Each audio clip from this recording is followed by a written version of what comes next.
Hi, hello, ನಮಸ್ಕಾರ ಪ್ರೀತಿಯ ವಿದ್ಯಾರ್ಥಿಗಳೇ.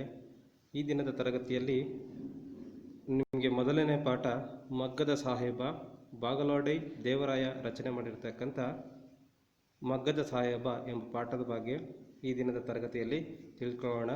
ಹಾಗೆಯೇ ಕವಿ ಪರಿಚಯಕ್ಕೆ ಹೋಗೋಣ.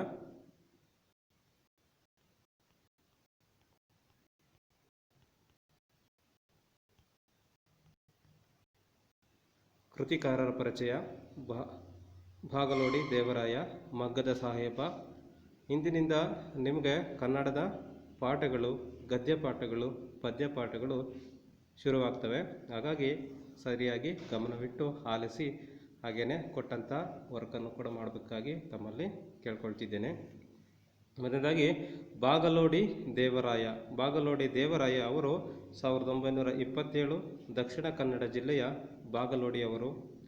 ಮಂಗಳೂರಿನ ಸರ್ಕಾರಿ ಕಾಲೇಜಿನಲ್ಲಿ ಇಂಗ್ಲಿಷ್ ಪ್ರಾಧ್ಯಾಪಕರಾಗಿದ್ದರು. ಆ ಕಾಲಕ್ಕೆ IAS ಪರೀಕ್ಷೆಯಲ್ಲಿ ತೇರ್ಗಡೆ ಹೊಂದಿ ವಿದೇಶಿ ಸೇವೆಗೆ ಆಯ್ಕೆಯಾದರು. ಮಾಸ್ತಿ ಹಾಗೂ ಇವರು ಸಮಕಾಲೀನರು. ಅದಲ್ಲದೆ ಸಣ್ಣ ಕಥೆಗಳನ್ನು ಬರೆದವರು. ಅವರು ರಾಯಭಾರಿಯಾಗಿ Italy, Nepal, Nigeria, Philippines, New Zealand, Bulgaria ಮೊದಲಾದ ದೇಶಗಳಲ್ಲಿ ಕಾರ್ಯನಿರ್ವಹಿಸಿದರು. ಅವರ ಕಥಾ ಸಂಗ್ರಹಗಳೆಂದರೆ ಹುಚ್ಚು ಮುನಿಸಿಫಾ ಮತ್ತು ಇತರ ಕಥೆಗಳು, ಹುಚ್ಚು ಮುನಿಸಿಫಾ ಮತ್ತು ಇತರ ಕಥೆಗಳು, ಆರಾಧನಾ, ರುದ್ರಪ್ಪನ ರೌದ್ರ ಮತ್ತು ಇತರ ಕಥೆಗಳು. ಬಾಗಲೋಡೆ ದೇವರಾಯ ಅವರು ಒಟ್ಟು 26 ಕಥೆಗಳನ್ನು ಬರೆದಿದ್ದಾರೆ. ಇವರು 1985ರಲ್ಲಿ ನಿಧನರಾದರು. ಇದು ಕೃತಿಕಾರರ ಬಗ್ಗೆ ಇರ್ತಕ್ಕಂಥ ಮಾಹಿತಿ. ಅದನ್ನು ಮತ್ತೊಮ್ಮೆ ತಿಳಿಸಿ ಹೇಳ್ತೀನಿ ನೋಡಿ. ಬಾಗಲೋಡಿ ದೇವರಾಯ. ಪ್ರಸ್ತುತ ಪಾಠ ಮಗ್ಗದ ಸಾಹೇಬ. ಪಾಠದ ಕವಿ ಅಥವಾ ಲೇಖಕರು ಯಾರಪ್ಪ ಅಂದರೆ ಬಾಗಲೋಡಿ ದೇವರಾಯ. ಲೇಖಕರ ಹೆಸರೇನು? ಬಾಗಲೋಡಿ ದೇವರಾಯ. ಅವರು ಎಷ್ಟರಲ್ಲಿ ಜನಿಸಿದರು? 1927ರಲ್ಲಿ ಜನಿಸ್ತಾರೆ. ಯಾವ ಸ್ಥಳದಲ್ಲಿ ಅಂದರೆ ದಕ್ಷಿಣ ಕನ್ನಡ ಜಿಲ್ಲೆಯ ಬಾಗಲೋಡಿ, ದಕ್ಷಿಣ ಕನ್ನಡ ಜಿಲ್ಲೆಯಲ್ಲಿ ಬರ್ತಕ್ಕಂಥ ಬಾಗಲೋಡಿಯಲ್ಲಿ ಜನಿಸ್ತಾರೆ. ಅವರ ಹೆಸರಲ್ಲೇ ಇದೆ ಬಾಗಲೋಡಿ ದೇವರಾಯ. ಸ್ಥಳ ಯಾವುದಪ್ಪ ಅಂದರೆ ಬಾಗಲೋಡಿ. ಹೆಸರಲ್ಲೇ ಅವರ ಜನ್ಮಸ್ಥಳವೂ ಕೂಡ ಇರ್ತಕ್ಕಂಥದ್ದು. ಹಾಗೆಯೇ ಇವರು ಮಂಗಳೂರಿನ ಸರ್ಕಾರಿ ಕಾಲೇಜಿನಲ್ಲಿ ಇಂಗ್ಲೀಷ್ ಪ್ರಾಧ್ಯಾಪಕರಾಗಿದ್ದರು. ಇವರು ಮಂಗಳೂರಿನಲ್ಲಿರ್ತಕ್ಕಂಥ ಗೌರ್ಮೆಂಟ್ ಕಾಲೇಜಿನಲ್ಲಿ ಏನಾಗಿದ್ರಪ್ಪ ಅಂದರೆ ಇಂಗ್ಲೀಷ್ ಲೆಕ್ಚರರ್ ಆಗಿ ಕೂಡ ಕಾರ್ಯವನ್ನು ನಿರ್ವಹಿಸಿದ್ದಾರೆ. ಹಾಗೆಯೇ ಆ ಕಾಲಕ್ಕೆ IAS ಪರೀಕ್ಷೆಯಲ್ಲಿ ತೇರ್ಗಡೆ ಹೊಂದಿ ವಿದೇಶಿ ಸೇವೆಗೆ ಆಯ್ಕೆಯಾದರು. ಆ ಸಂದರ್ಭದಲ್ಲಿ, ಆ ಕಾಲಘಟ್ಟದಲ್ಲಿ 1927 ಅಂತಂದರೆ ಜನನ ಅಂದರೆ ಅವರು 1950ರ ಘಟ್ಟದಲ್ಲಿ ಇವರು IAS ಪರೀಕ್ಷೆಯನ್ನು ಪಾಸ್ ಮಾಡಿ ವಿದೇಶಿ ಸೇವೆಗೆ ಆಯ್ಕೆ ಆಗಿರ್ತಕ್ಕಂಥದ್ದು ವಿಶೇಷ. ಹಾಗೆಯೇ ಇವರು ಸಣ್ಣ ಕಥೆಗಳ ಜನಕ ಅಂತ ಕರಿತೀವಿ, ಮಾಸ್ತಿ.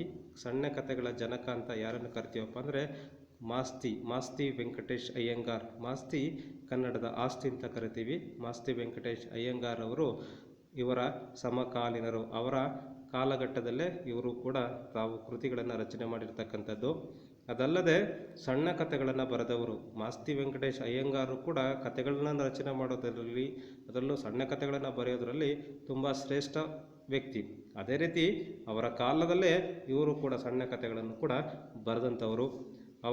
ಇವರು ಜೊತೆಗೆ IAS ಪರೀಕ್ಷೆಯನ್ನು ಪಾಸ್ ಮಾಡಿ ವಿದೇಶಿ ಸೇವೆಗೆ ಆಯ್ಕೆಯಾದ ಸಂದರ್ಭದಲ್ಲಿ ಹಲವಾರು ಇವರು ಭಾರತ ದೇಶದ ರಾಯಭಾರಿಯಾಗಿ ಬೇರೆ ಬೇರೆ ದೇಶಗಳಿಗೆ ಅಂದರೆ Italy, Nepal, Nigeria, Philippines, New Zealand, Bulgaria ಮೊದಲಾದ ದೇಶಗಳಲ್ಲಿ ಭಾರತದ ಪ್ರತಿನಿಧಿಯಾಗಿ ರಾಯಭಾರಿಯಾಗಿ ಕಾರ್ಯವನ್ನು ನಿರ್ವಹಿಸಿರ್ತಕ್ಕಂಥದ್ದು. ಅವರ ಕಥಾ ಸಂಗ್ರಹಗಳೆಂದರೆ ಇವರು ಬರೆದಿರ್ತಕ್ಕಂಥ ಪ್ರಮುಖ ಕಥಾ ಸಂಗ್ರಹಗಳು, ಕಥೆಗಳ ಗುಚ್ಛಗಳು ಅಂತ ಯಾವಪ್ಪ ಅಂದರೆ ಅವು ಹುಚ್ಚು ಮುನಿಸಿಫಾ ಮತ್ತು ಇತರ ಕಥೆಗಳು. ಇವರು ಬರೆದಿರ್ತಕ್ಕಂಥ ಪ್ರಮುಖ ಕಥಾ ಸಂಗ್ರಹಗಳು, ಕಥಾ ಸಂಕಲನಗಳು ಯಾವಪ್ಪ ಅಂದರೆ ಹುಚ್ಚು ಮುನಿಸಿಫಾ ಮತ್ತು ಇತರ ಕಥೆಗಳು, ಆರಾಧನಾ, ರುದ್ರಪ್ಪನ ರೌದ್ರ ಮತ್ತು ಇತರ ಕಥೆಗಳು, ಬಾಗಲೋಡಿ. ಇವಿಷ್ಟು ಅವರು ಬರೆದಿರ್ತಕ್ಕಂಥ ಪ್ರಮುಖ ಕೃತಿಗಳು. ಹುಚ್ಚು ಮುನಿಸಿಫಾ ಮತ್ತು ಇತರ ಕಥೆಗಳು, ಆರಾಧನಾ, ರುದ್ರಪ್ಪನ ರೌದ್ರ ಮತ್ತು ಇತರ ಕಥೆಗಳು. ಈ ಪ್ರಮುಖ 3 ಕಥೆಗಳನ್ನು ಬರೆದಿರ್ತಕ್ಕಂಥದ್ದು. ಬಾಗಲೋಡಿ ದೇವರಾಯ ಅವರು ಒಟ್ಟು 26 ಕಥೆಗಳನ್ನು ಬರೆದಿದ್ದಾರೆ. ಒಟ್ಟು ಅವರು ಎಷ್ಟು ಕಥೆಗಳನ್ನು ಬರೆದಿದ್ದಾರಪ್ಪ ಅಂದರೆ ಒಟ್ಟು 26 ಕಥೆಗಳನ್ನು ಕೂಡ ರಚನೆ ಮಾಡಿದ್ದಾರಂತೆ. ಹಾಗೆಯೇ ಇವರು 1985ರಲ್ಲಿ ನಿಧನರಾಗ್ತಾರೆ. ಹಾಗೆಯೇ ಪ್ರಸ್ತುತ ನಿಮಗಿರ್ತಕ್ಕಂಥ ಮಗ್ಗದ ಸಾಹೇಬ ಎಂಬ ಪಾಠವನ್ನು ಯಾವ ಕಾರಣಕ್ಕಾಗಿ ಯಾವ ಆಶಯ ಭಾವದಿಂದ ನಿಮಗೆ ಇಡಲಾಗಿದೆ, ಯಾವ ವಿಷಯವನ್ನು ಮಕ್ಕಳು ತಿಳಿಬೇಕು ಅನ್ನೋ ಕಾರಣಕ್ಕೋಸ್ಕರ ಈ ಒಂದು ಪಾಠವನ್ನು ಇಡಲಾಗಿದೆ ಎಂಬ ಬಗ್ಗೆ ಮಾಹಿತಿ ಇದೆ. ಅದನ್ನು ನೋಡೋಣ. ಆಶಯ ಭಾವವನ್ನು. ಪ್ರಕೃತ ಗದ್ಯ ಭಾಗ ಧಾರ್ಮಿಕ ಸಹಿಷ್ಣುತೆ, ಗುಡಿ ಕೈಗಾರಿಕೆಗಳ ವಿನಾಶಕ್ಕೆ ಕಾರಣವಾದ ಅಂಶ, ಶಾಲೆಗಳಲ್ಲಿ ಔದ್ಯೋಗಿಕ ಶಿಕ್ಷಣ, ಮಕ್ಕಳ ಆಸಕ್ತಿಗೆ ಪೂರಕವಾದ ಶಿಕ್ಷಣ ನೀಡುವುದು, ಸ್ವಯಂ ಉದ್ಯೋಗಕ್ಕೆ ಪ್ರೇರಣೆ ಮೊದಲಾದ ಮಹತ್ವದ ಅಂಶಗಳನ್ನು ಒಳಗೊಂಡಿದೆ. ತಂದೆ ಮಗನಿಗಿದ್ದ ಮಗ್ಗದ ಬಗೆಗಿನ ಒಲವಿಗೆ ವಿರೋಧ ವ್ಯಕ್ತಪಡಿಸಿದರು. ಇದರಿಂದ ಮನನೊಂದ ಮಗ ತನ್ನ ಮಾರ್ಗವನ್ನು ಸ್ವತಂತ್ರವಾಗಿ ಕಂಡುಕೊಂಡ ಆಶಯವನ್ನು ಹೊಂದಿದೆ ಈ ಪಠ್ಯಭಾಗ. ಪ್ರಕೃತ ಮಗ್ಗದ ಸಾಹೇಬ ಕಥೆಯನ್ನು ಬಾಗಲೋಡಿ ದೇವರಾಯ ಅವರ ಸಮಗ್ರ ಕಥೆಗಳು ಎಂಬ ಕಥಾ ಸಂಕಲನದಿಂದ ಆಯ್ದು ಕಥೆಯನ್ನು ಸಂಪಾದಿಸಿ ನಿಗದಿಪಡಿಸಿದೆ. ಇಲ್ಲಿ ನೋಡಿ, ಪ್ರಕೃತ ಗದ್ಯ ಭಾಗ ನಿಮಗಿರ್ತಕ್ಕಂಥ ಇದು ಪ್ರಕೃತ ಅಂದರೆ ಪ್ರಸ್ತುತ ಇರ್ತಕ್ಕಂಥ ಯಾವುದಪ್ಪ ಅಂದರೆ ಮಗ್ಗದ ಸಾಹೇಬ ಎಂಬ ಪಾಠ ಏನನ್ನು ಇದರಲ್ಲಿ ಯಾವ ಭಾಗ ಏನೇನು ವಿಷಯಗಳನ್ನು ಒಳಗೊಂಡಿದೆಯಪ್ಪ ಅಂದರೆ ಧಾರ್ಮಿಕ ಸಹಿಷ್ಣುತೆ ಅಂದರೆ ಧರ್ಮಗಳ ನಡುವೆ ಪ್ರೀತಿ, ವಾತ್ಸಲ್ಯ, ಸ್ನೇಹ ಇರ್ತಕ್ಕಂಥದ್ದು. ಅವರು ಹಿಂದೂ ಆಗಿರಲಿ, ಮುಸ್ಲಿಂ ಆಗಿರಲಿ, ಕ್ರಿಶ್ಚಿಯನ್ ಆಗಿರಲಿ, ಎಲ್ಲರೂ ಕೂಡ ನಾವು ಒಂದು ಧರ್ಮ ಮತ್ತೊಂದು ಧರ್ಮಕ್ಕೆ ಗೌರವವನ್ನಿರ್ತಕ್ಕಂಥ ಭಾವನೆಯನ್ನು ಮೂಡಿಸುವ ವಿಚಾರಗಳು ಕೂಡ ಇಲ್ಲಿ ಧಾರ್ಮಿಕ ಸಹಿಷ್ಣುತೆಯ ಬಗ್ಗೆ. ಒಂದು ಧರ್ಮ ಮತ್ತು ಇನ್ನೊಂದು ಧರ್ಮದ ಬಗ್ಗೆ ಇಲ್ಲಿ ಅಸಹಿಷ್ಣುತೆ ಇಲ್ಲ. ಸಹಿಷ್ಣುತೆ ಅಂತಂದರೆ ಒಂದು ಧರ್ಮದ ಬಗ್ಗೆ ಗೌರವ ಇದೆ, ಅವರು ಇನ್ನೊಂದು ಬೇರೆ ಧರ್ಮದವರು ಕೂಡ ಹಿಂದೂ ಧರ್ಮದವರು ಮುಸ್ಲಿಂ ಧರ್ಮದ ಮೇಲೆ, ಮುಸ್ಲಿಂ ಧರ್ಮದವರು ಹಿಂದೂ ಧರ್ಮದ ಮೇಲೆ ಈ ರೀತಿ ಪರಸ್ಪರ ಗೌರವ ಭಾವನೆಯನ್ನು ತಳೆದಂತಹ ಮಾಹಿತಿ ಕೂಡ ಇಲ್ಲಿ ಸಿಗ್ತಕ್ಕಂಥದ್ದು. ಮತ್ತು ಗುಡಿ ಕೈಗಾರಿಕೆಗಳ ವಿನಾಶಕ್ಕೆ ಕಾರಣವಾದ ಅಂಶ. ಇಲ್ಲಿ ಗುಡಿ ಕೈಗಾರಿಕೆಗಳು ಅಂದರೆ ಬುಟ್ಟಿ ಹೆಣೆಯೋದು, ಮಡಕೆ ಮಾಡ್ತಕ್ಕಂಥದ್ದು, ಮಗ್ಗದಲ್ಲಿ ಏನನ್ನ ಬಟ್ಟೆಯನ್ನು ನೇಯ್ತಕ್ಕಂಥದ್ದು, ಇವೆಲ್ಲವೂ ಕೂಡ ಕಮ್ಮಾರಿಕೆ, ಚಮ್ಮಾರಿಕೆ, ಇವೆಲ್ಲವೂ ಕೂಡ ಏನಾಗ್ತವಪ್ಪ ಅಂದರೆ ಮರಗೆಲಸ, ಇವೆಲ್ಲ ಗುಡಿ ಕೈಗಾರಿಕೆಗಳು. ಇವು ನಾಶ ಆಗಿದೆ ಈ ಸಂದರ್ಭದಲ್ಲಿ. ಪ್ರಸ್ತುತ ಸಂದರ್ಭದಲ್ಲಿ ಇವರು ಮಗ್ಗದ ಸಾಹೇಬವನ್ನು ಪಾಠದಲ್ಲಿ ಈ ಗುಡಿ ಕೈಗಾರಿಕೆಗಳು ಸರ್ವನಾಶ ಯಾವ ಕಾರಣಕ್ಕಾಗಿ ಆಯಿತು. ಈಗ ಹೆಚ್ಚಾಗಿ ಕಾರ್ಖಾನೆಗಳು ತಯಾರಾಗಿರ್ತಕ್ಕಂಥದ್ದು, ದೊಡ್ಡ ದೊಡ್ಡ ಕಾರ್ಖಾನೆಗಳು ಓಪನ್ ಆದ್ರಿಂದ ಈ ಗುಡಿ ಕೈಗಾರಿಕೆಗಳು ಏನಾದವಪ್ಪ ಅಂತಂದರೆ ಅವೆಲ್ಲವೂ ಕೂಡ ನಂಬಿಕೊಂಡು ಜೀವನ ಮಾಡ್ತಕ್ಕಂಥವರೆಲ್ಲರೂ ಕೂಡ ಬೀದಿಗೆ ಬರ್ತಾರೆ. ಆ ಒಂದು ಗುಡಿ ಕೈಗಾರಿಕೆಗಳ ವಿನಾಶಕ್ಕೆ ಕಾರಣವಾದ ಅಂಶಗಳನ್ನು ತಿಳಿಸುವ ಕಾರಣಕ್ಕಾಗಿ ತಿಳಿಸುವ ಅಂಶಗಳು ಕೂಡ ಈ ಪಠ್ಯದಲ್ಲಿದೆ. ಮತ್ತು ಶಾಲೆಗಳಲ್ಲಿ ಔದ್ಯೋಗಿಕ ಶಿಕ್ಷಣ, ಮಕ್ಕಳ ಆಸಕ್ತಿಗೆ ಪೂರಕವಾದ ಶಿಕ್ಷಣ ನೀಡುವುದು, ಸ್ವಯಂ ಉದ್ಯೋಗಕ್ಕೆ ಪ್ರೇರಣೆ ಮೊದಲಾದ ಮಹತ್ವದ ಅಂಶಗಳನ್ನು ಒಳಗೊಂಡಿರ್ತಕ್ಕಂಥದ್ದು. ಶಾಲೆಗಳಲ್ಲಿ ಅಂದರೆ ನೀವು ಹೈಸ್ಕೂಲಲ್ಲಿ ಓದ್ತಿದ್ದೀರಲ್ಲಪ್ಪ, ಆ ವಯಸ್ಸಿನಲ್ಲಿಯೇ ಚಿಕ್ಕ ವಯಸ್ಸಿನಲ್ಲಿಯೇ ಉದ್ಯೋಗಕ್ಕೆ ಸಂಬಂಧಪಟ್ಟಂಥ ಕೆಲವೊಂದು ಕಲೆಗಳನ್ನು ಕಲಿಸುವ ಶಿಕ್ಷಣ ಪ್ರಾರಂಭ ಆಯಿತು. ಅದನ್ನು ಔದ್ಯೋಗಿಕ ಶಿಕ್ಷಣ ಅಂತ ಕರಿತೀವಿ. ಅಂದರೆ ಶಾಲೆಯಲ್ಲೇ ಬುಟ್ಟಿ ಎಣೆಯೋದು ಕಲಿಸ್ತಕ್ಕಂಥದ್ದು, ಮಗ್ಗದಲ್ಲಿ ಬಟ್ಟೆಯನ್ನು ತಯಾರು ಮಾಡ್ತಕ್ಕಂಥ ಕಲಿಸ್ತಕ್ಕಂಥದ್ದಾಗಿರ್ಬೋದು, ಅಥವಾ ಒಂದು ಮರಗೆಲಸವನ್ನು ಮಾಡ್ತಕ್ಕಂಥದ್ದೇ ಆಗಿರ್ಬೋದು, ಅಥವಾ ಮಡಕೆಯನ್ನು ಮಾಡ್ತಕ್ಕಂಥದ್ದೇ ಆಗಿರ್ಬೋದು. ಈ ಎಲ್ಲ ಉದ್ಯೋಗಗಳನ್ನು ಶಾಲೆಯಲ್ಲಿಯೇ ಕಲಿಸ್ತಕ್ಕಂಥದ್ದನ್ನು ಔದ್ಯೋಗಿಕ ಶಿಕ್ಷಣ ಅಂತ ಕರಿತೀವಿ. ಉದ್ಯೋಗಕ್ಕೆ ಸಂಬಂಧಪಟ್ಟಂಥ ತರಬೇತಿಯನ್ನು ಶಾಲಾ ಹಂತದಲ್ಲೇ ಮಗು ಓದುವ ಸಂದರ್ಭದಲ್ಲೇ ಆ ಒಂದು ಔದ್ಯೋಗಿಕ ಶಿಕ್ಷಣ ನೀಡುವ ಉದ್ದೇಶದಿಂದ ಈ ಶಾಲೆಗಳಲ್ಲಿ ಔದ್ಯೋಗಿಕ ಶಿಕ್ಷಣ ಪ್ರಾರಂಭ ಆಗ್ತಕ್ಕಂಥದ್ದು. ಮಕ್ಕಳ ಆಸಕ್ತಿಗೆ ಪೂರಕವಾದ ಶಿಕ್ಷಣ ನೀಡುವುದು.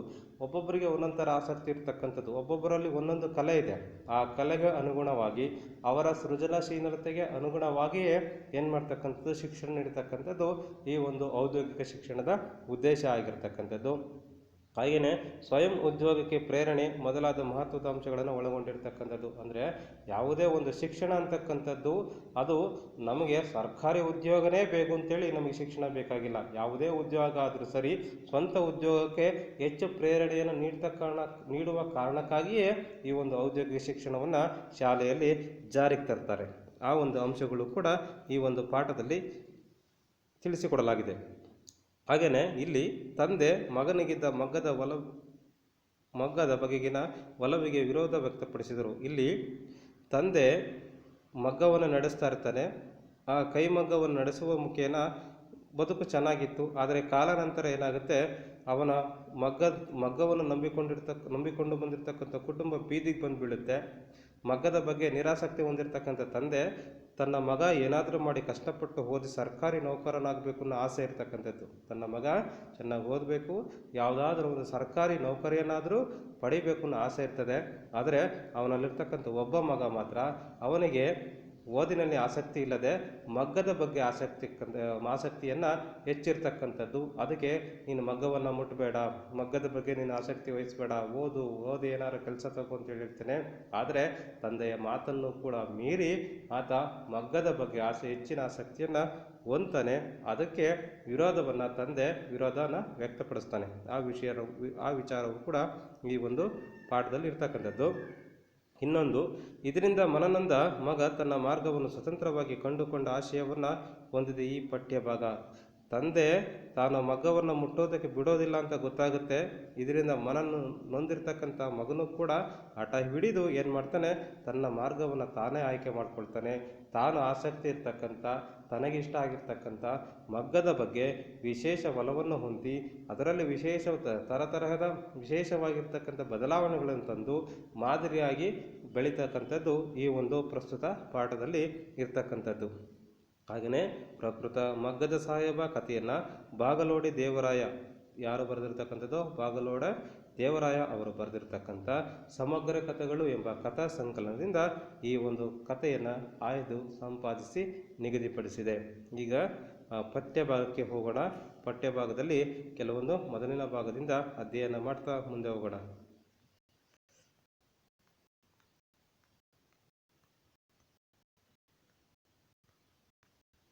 ಪದ್ಯಭಾಗ ಪಾಠ 1, ಮಗ್ಗದ ಸಾಹೇಬ, ಬಾಗಲೋಡಿ ದೇವರಾಯ. ಪ್ರವೇಶ ಇದೆ, ಅದನ್ನು ಒಮ್ಮೆ ನೋಡೋಣ. ಬಹಳ ಜನಪ್ರಿಯ ಸಾಹಿತ್ಯ ಪ್ರಕಾರಗಳಲ್ಲಿ ಸಣ್ಣ ಕಥೆಯೂ ಒಂದು. ಕಥೆಯನ್ನು ಹೇಳುವುದು ಹಾಗೂ ಕೇಳುವುದು ಮಾನವನ ಹುಟ್ಟುಗುಣ.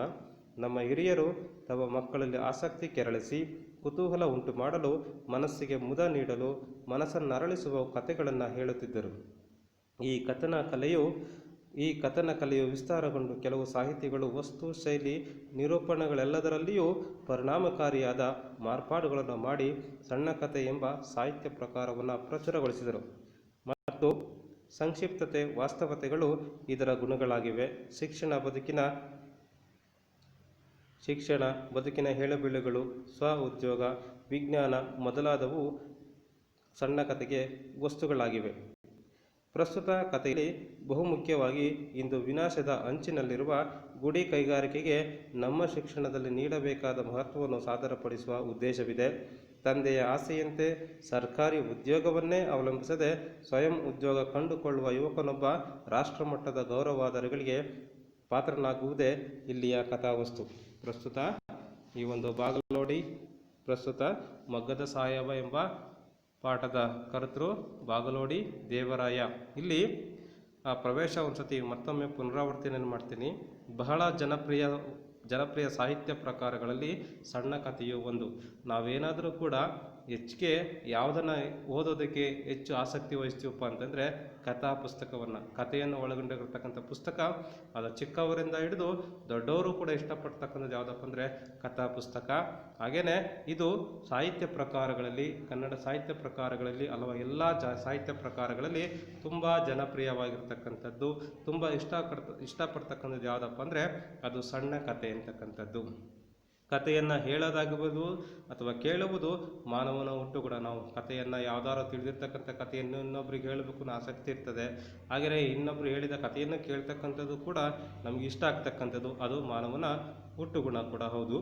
ನಮ್ಮ ಹಿರಿಯರು ತಮ್ಮ ಮಕ್ಕಳಲ್ಲಿ ಆಸಕ್ತಿ ಕೆರಳಿಸಿ ಕುತೂಹಲ ಉಂಟಾಡಲು, ಮನಸ್ಸಿಗೆ ಮುದ ನೀಡಲು, ಮನಸ್ಸನ್ನು ಅರಳಿಸುವ ಕಥೆಗಳನ್ನು ಹೇಳ್ತಾ ಇದ್ರು. ಹಿಂದೆ ನಮ್ಮ ದೊಡ್ಡವರು ಕೂಡ ಎಲ್ಲರೂ ತಮ್ಮ ಅನುಭವದಲ್ಲಿರ್ತಕ್ಕಂಥ ತಮ್ಮ ಜೀವನದಲ್ಲಿ ನಡೆದಂಥ ಘಟನೆಗಳನ್ನು ಕುತೂಹಲಕಾರಿಯಾಗಿ ಕಥಾ ರೂಪದಲ್ಲಿ ವರ್ಣನೆ ಮಾಡ್ತಕ್ಕಂಥದ್ದು, ಇದು ನಮಗೆ ಕೇಳೋದಕ್ಕೆ ತುಂಬಾ ಇಷ್ಟ ಆಗ್ತಕ್ಕಂಥದ್ದು. ಹಾಗೆಯೇ ಇದು ನಮ್ಮ ಮನಸ್ಸಿಗೆ, ಈ ಕಥೆಗಳು ನಮಗೆ ಏನಾಗ್ತದೆಯಪ್ಪ ಅಂದರೆ ನಮ್ಮ ಮನಸ್ಸಿಗೆ ಆನಂದವನ್ನು ನೀಡ್ತಕ್ಕಂಥದ್ದು. ಹಾಗೆಯೇ ಈ ಒಂದು ಕಥೆಗಳು ನಮಗೆ ಬದುಕಿನ ದಾರಿಯನ್ನು ತಿಳಿಸ್ತಕ್ಕಂಥವು ಕೂಡ ಕಥೆಗಳು ಕೂಡ ಇರೋದನ್ನು ನಾವು ನೋಡ್ತೇವೆ. ಅದೇ ರೀತಿ ಈ ಕಥನ ಕಲೆಯು ವಿಸ್ತಾರಗೊಂಡು ಕೆಲವು ಸಾಹಿತಿಗಳು ವಸ್ತು ಶೈಲಿ ನಿರೂಪಣೆಗಳೆಲ್ಲದರಲ್ಲಿಯೂ ಪರಿಣಾಮಕಾರಿಯಾದ ಮಾರ್ಪಾಡುಗಳನ್ನು ಮಾಡಿ ಸಣ್ಣ ಕಥೆ ಎಂಬ ಸಾಹಿತ್ಯ ಪ್ರಕಾರವನ್ನು ಪ್ರಚುರಪಡಿಸಿದರು. ಈ ವಿಚಾರ ಗೊತ್ತಾಯಿತು. ಸಾಹಿತಿಗಳಿಗೆ ಕಥೆಗಳನ್ನು ಹೆಚ್ಚಾಗಿ ಜನ ಇಷ್ಟಪಡ್ತಾರೆ, ಅದೇ ರೀತಿ ಕಥಾರೂಪದಲ್ಲೇ ಸಾಹಿತ್ಯವನ್ನು ರಚನೆ ಮಾಡಿದರೆ ಹೇಗೆ ಎಂಬ ಆಲೋಚನೆ ಕವಿಗಳಲ್ಲೂ ಲೇಖಕರಲ್ಲೂ ಒಡಮೂಡಿತು. ಅದರ ಪ್ರಕಾರವಾಗಿಯೇ ಸಣ್ಣ ಕಥೆಗಳು ಹೆಚ್ಚೆಚ್ಚಾಗಿ ರಚನೆ ಆಗ್ತಾ ಬಂದು ಅಂಥ ಒಂದು ಸಣ್ಣ ಕಥೆಯು ಒಂದು ಯಾವುದಪ್ಪ ಅಂದರೆ ಮಗ್ಗದ ಸಾಹೇಬ. ಅದರಲ್ಲಿ ವಸ್ತು ಶೈಲಿ ನಿರೂಪಣೆ ಅದರಲ್ಲಿ ಹೇಳ್ತಕ್ಕಂಥ ವಿಧಾನ ಎಲ್ಲವನ್ನು ಕೂಡ ತುಂಬ ಸ್ಪಷ್ಟವಾಗಿ ವಿಶೇಷವಾಗಿ ಪರಿಣಾಮಕಾರಿಯಾಗಿ ಮಾರ್ಪಾಡುಗಳನ್ನು ಮಾಡಿ ಸಣ್ಣ ಕಥೆ ಎಂಬ ಸಾಹಿತ್ಯ ಪ್ರಕಾರವನ್ನು ಇಲ್ಲಿ ಪ್ರಚುರಗೊಳಿಸ್ತಾರೆ. ಮತ್ತು ಸಂಕ್ಷಿಪ್ತತೆ ವಾಸ್ತವತೆಗಳು ಇದರ ಗುಣಗಳಾಗಿವೆ. ಇಲ್ಲಿ ಕೆಲವೊಂದು ಪ್ರಸ್ತುತ ನಮ್ಮ ಸನ್ನಿವೇಶಕ್ಕೆ ನಮ್ಮ ಜೀವನಕ್ಕೆ ಹೊಂದಿಕೊಂಡಂತೆಯೇ ಈ ಪ್ರಸ್ತುತ ಇರತಕ್ಕಂಥ ಈ ವ್ಯವಸ್ಥೆ ಯಾವ ರೀತಿ ಇದೆ ಅನ್ನೋದನ್ನು ಪರಿಚಯ ಮಾಡಿಕೊಳ್ಳುವ ಉದ್ದೇಶಕ್ಕಾಗಿಯೇ ಕೆಲವೊಂದು ಕಥೆಗಳು ಕೂಡ ಇಲ್ಲಿ ರಚನೆ ಆಗಿರ್ತಕ್ಕಂಥದ್ದು ನಾವು ನೋಡ್ತೀವಿ. ವಾಸ್ತವ ಅಂಶಗಳು ಕೂಡ ಆ ಕಥೆಯಲ್ಲಿ ಇರ್ತಕ್ಕಂಥದ್ದು. ಆಮೇಲೆ ಶಿಕ್ಷಣ ಬದುಕಿನ ಹೇಳು ಬೀಳುಗಳು, ನಮಗಿರ್ತಕ್ಕಂಥ ಶಿಕ್ಷಣ ವ್ಯವಸ್ಥೆ ಯಾವ ರೀತಿ ಇದೆ, ನಮ್ಮ ಬದುಕಿನಲ್ಲಿ ಇರ್ತಕ್ಕಂಥ ಕಷ್ಟ ಸುಖಗಳು ಯಾವ ರೀತಿ ಇರ್ತವೆ ಅನ್ನೋದನ್ನು ಕೂಡ ಈ ಒಂದು ಪಾಠದ ಮೂಲಕ ಸಣ್ಣ ಕಥೆಗಳ ಮೂಲಕ ಪ್ರಚಾರ ಮಾಡ್ಬೋದು. ಆಮೇಲೆ ಸ್ವ ಉದ್ಯೋಗ ವಿಜ್ಞಾನ ಮೊದಲಾದವುಗಳು ಕಥೆಗಳ ವಸ್ತುಗಳಾಗಿವೆ. ಈ ಸಣ್ಣ ಕಥೆಗಳಿಗೆ ವಸ್ತುಗಳು ಹಲವಾರಿದ್ದಾವೆ. ವಿಜ್ಞಾನಕ್ಕೆ ಸಂಬಂಧಪಟ್ಟಂತೆಯೂ ಕಥೆಗಳಿದ್ದಾವೆ, ಹಾಗೆಯೇ ಇತಿಹಾಸಕ್ಕೆ ಸಂಬಂಧಪಟ್ಟಂತೆಯೂ ಕೂಡ ಕಥೆಗಳಿದ್ದಾವೆ. ಮನರಂಜನೆ ತಿಳಿಸುವ ಉದ್ದೇಶಕ್ಕೋಸ್ಕರನೂ ಕಥೆಗಳಿದ್ದಾವೆ. ನೀತಿ ಕಥೆಯನ್ನು ಹೇಳ್ತಕ್ಕಂಥ ಕಥೆಗಳು ಕೂಡ ಇರ್ತಕ್ಕಂಥದ್ದು. ಬದುಕಿನ ಕಷ್ಟ ಸುಖಗಳನ್ನು ಏಳು ಬೀಳುಗಳನ್ನು ತಿಳಿಸ್ತಕ್ಕಂಥ ಕಥೆಗಳೂ ಕೂಡ ಇದ್ದಾವೆ. ಈ ರೀತಿ ಕಥೆಗಳಲ್ಲಿ ಹಲವಾರು ರೀತಿಯ ವಸ್ತುಗಳು ಕೂಡ ಸಣ್ಣ ಕಥೆಗೆ ಆಧಾರವಾಗಿರ್ತಕ್ಕಂಥದ್ದು. ಪ್ರಸ್ತುತ ಕಥೆಯಲ್ಲಿ ಬಹುಮುಖ್ಯವಾಗಿ ಇಂದು ವಿನಾಶದ ಅಂಚಿನಲ್ಲಿರುವ ಗುಡಿ ಕೈಗಾರಿಕೆಗೆ ನಮ್ಮ ಶಿಕ್ಷಣದಲ್ಲಿ ನೀಡಬೇಕಾದ ಮಹತ್ವವನ್ನು ಸಾದರಪಡಿಸುವ ಉದ್ದೇಶವಿದೆ. ಇಲ್ಲಿ ನಿಮಗಿರ್ತಕ್ಕಂಥ ಮೊದಲನೆಯ ಪಾಠ ಅದು ಮಗ್ಗದ ಸಾಹೇಬ ಎಂಬ ಪಾಠದಲ್ಲಿ ಅದು ಯಾವುದರ ವಿಚಾರವಾಗಿದೆಯಪ್ಪ ಅಂದರೆ ಗುಡಿ ಕೈಗಾರಿಕೆ. ನಮ್ಮ ಶಿಕ್ಷಣದಲ್ಲಿ ಅಂದರೆ ಇವತ್ತು ವಿನಾಶದ ಅಂಚಿನಲ್ಲಿರುವ ಗುಡಿ ಕೈಗಾರಿಕೆಗಳು ಇವತ್ತು ಕೇಳೋರ್ ದಿಕ್ಕಿಲ್ಲ ಹೇಳೋರ್ ದಿಕ್ಕಿಲ್ಲ, ಇವತ್ತು ಸರ್ವನಾಶದ ಅಂಚಿನಲ್ಲಿದ್ದಾವೆ. ಅಂತಹ ಗುಡಿ ಕೈಗಾರಿಕೆಗಳನ್ನು ಪರಿಚಯ ಮಾಡ್ತಕ್ಕಂಥದ್ದು, ಅಂತಹ ಗುಡಿ ಕೈಗಾರಿಕೆಗಳಿಂದ ಆಗ್ತಕ್ಕಂಥ ಅನಾನುಕೂಲಗಳೇನು ಅದರ ಪರಿಸ್ಥಿತಿಯ ಬಗ್ಗೆ ಎಲ್ಲ ವಿಸ್ತಾರವಾಗಿರ್ತಕ್ಕಂಥ ಮಾಹಿತಿಯನ್ನು ನೀಡುವ ಉದ್ದೇಶಕ್ಕೋಸ್ಕರ ಇದನ್ನು ಅದರ ಜೊತೆಯಲ್ಲಿ ಶಿಕ್ಷಣದೊಂದಿಗೆ ಉದ್ಯೋಗವನ್ನು ಸೃಷ್ಟಿಸುವ ಉದ್ಯೋಗವನ್ನು ಪ್ರೇರೇಪಿಸುವ ಕಾರಣಕ್ಕೋಸ್ಕರನೇ ಸ್ವಂತ ಉದ್ಯೋಗವನ್ನು ಮಕ್ಕಳು ಮಾಡಬೇಕು. ಜೀವನದಲ್ಲಿ ಮುಂದೆ ಸರ್ಕಾರಿ ಉದ್ಯೋಗವನ್ನೇ ಬೇಕು ಅಂತ ಬಯಸುವಂಥವ್ರಿಗೆ ಬಿಟ್ಟು ಸ್ವಂತ ಉದ್ಯೋಗ ಮಾಡೋದಕ್ಕೆ ಅವಕಾಶವನ್ನು ನೀಡುವ ಸಲುವಾಗಿಯೇ ಆ ಒಂದು ರೀತಿಯ ವೈಜ್ಞಾನಿಕ ದೃಷ್ಟಿಯನ್ನು ಇಟ್ಕೊಂಡೇ ಪ್ರಸ್ತುತ ಕಥಾಭಾಗವನ್ನು ನಿಮಗೆ ಇಟ್ಟಿರ್ತಕ್ಕಂಥದ್ದು. ಇಲ್ಲಿ ಏನಾಗಿದೆಯಪ್ಪ ಅಂದರೆ ತಂದೆಯ ಆಸೆಯಂತೆ ಸರ್ಕಾರಿ ಉದ್ಯೋಗವನ್ನೇ ಅವಲಂಬಿಸಿದೆ. ಇಲ್ಲಿ ತಂದೆ ಆಸೆಯೇನೋ ಮಗ ಗೌರ್ಮೆಂಟ್ ನೌಕರಿಯನ್ನು ಪಡಿಬೇಕು ಅಂತ, ಆದರೆ ಅದನ್ನು ಬಿಟ್ಟು ತಿರಸ್ಕರಿಸಿ ಸ್ವಯಂ ಉದ್ಯೋಗ ಕಂಡುಕೊಳ್ಳುವ ಅದೆಲ್ಲವನ್ನು ಕೂಡ ಸರ್ಕಾರಿ ಉದ್ಯೋಗವನ್ನು ಬಿಟ್ಟು ತಾನೇ ಒಂದು ಸ್ವಂತ ಉದ್ಯೋಗವನ್ನು ತನ್ನ ಆಸಕ್ತಿಗೆ ಅನುಗುಣವಾಗಿರ್ತಕ್ಕಂಥ ಮಗ್ಗದಲ್ಲಿರ್ತಕ್ಕಂಥ ಬದಲಾವಣೆಗಳನ್ನು ಮುಖೇನ ಆತ ಏನು ಮಾಡ್ತಾನಪ್ಪ ಅಂದರೆ ಆ ಯುವಕನೊಬ್ಬ ರಾಷ್ಟ್ರ ಮಟ್ಟದಲ್ಲಿ ಹೆಸರು ಗಳಿಸ್ತಕ್ಕಂಥದ್ದು, ಗೌರವ ಸಂಪಾದನೆ ಮಾಡ್ತಕ್ಕಂಥದ್ದೇ ಇಲ್ಲಿನ ಕಥಾವಸ್ತುವಾಗಿರ್ತಕ್ಕಂಥದ್ದು. ಇಲ್ಲಿ ಮಗ್ಗದ ಸಾಹೇಬ ಎಂಬ ಪಾಠದಲ್ಲಿ ತಂದೆ ಮಗನ ನಡುವೆ ಇರ್ತಕ್ಕಂಥ ವೈರುಧ್ಯಗಳನ್ನು, ಒಬ್ಬೊಬ್ಬರ ಆಸಕ್ತಿ ಯಾವ ರೀತಿ ಇರ್ತಕ್ಕಂಥದ್ದನ್ನು ಅದಕ್ಕೆ ಪ್ರೇರೇಪಣೆ ನೀಡ್ತಕ್ಕಂಥದ್ದು ಎಲ್ಲ ವಿಚಾರಗಳು ಕೂಡ ಇಲ್ಲಿದೆ. ಧರ್ಮಗಳ ನಡುವೆ ಹೊಂದಾಣಿಕೆ ಇರುವ ವಿಚಾರವೂ ಕೂಡ ಪ್ರಸ್ತುತ ಪಾಠದಲ್ಲಿ ಇರ್ತಕ್ಕಂಥದ್ದು. ನೆಕ್ಸ್ಟು ಮುಂದಿನ ತರಗತಿಯಲ್ಲಿ ಆ ಒಂದು ಪಾಠದ ಓದುವ ಮುಖೇನ ವಿವರಣೆಯನ್ನು ಮಾಡುವ ಮುಖೇನ ನೆಕ್ಸ್ಟ್ ಮುಂದಿನ ತರಗತಿಯಿಂದ ಈ ಪಾಠದ ಮೊದಲಿಂದ ಪ್ರಾರಂಭ ಮಾಡ್ತಾ ಇದ್ದೇನೆ. ಸದ್ಯಕ್ಕೆ ಈ ದಿನದ ತರಗತಿಯಲ್ಲಿ ಕವಿ ಪರಿಚಯ ಆಯಿತು, ಕೃತಿಕಾರರ ಪರಿಚಯವನ್ನು ತಿಳ್ಕೊಂಡ್ರಿ.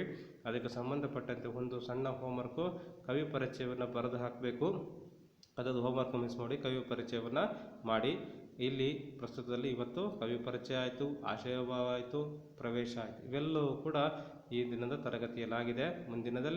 ಮುಂದಿನ ವಿವರಣೆಯನ್ನು ಮುಂದಿನ ತರಗತಿಯಲ್ಲಿ ತಿಳಿಸ್ತಾ ಇದ್ದೇನೆ. ಇಷ್ಟು ಹೇಳ್ತಾ ಇಂದಿನ ತರಗತಿಗೆ ಇತಿಶ್ರೀ ಆಡ್ತಾ ಇದ್ದೇನೆ. ಜೈ ಹಿಂದ್, ಜೈ ಕರ್ನಾಟಕ ಮಾತೆ.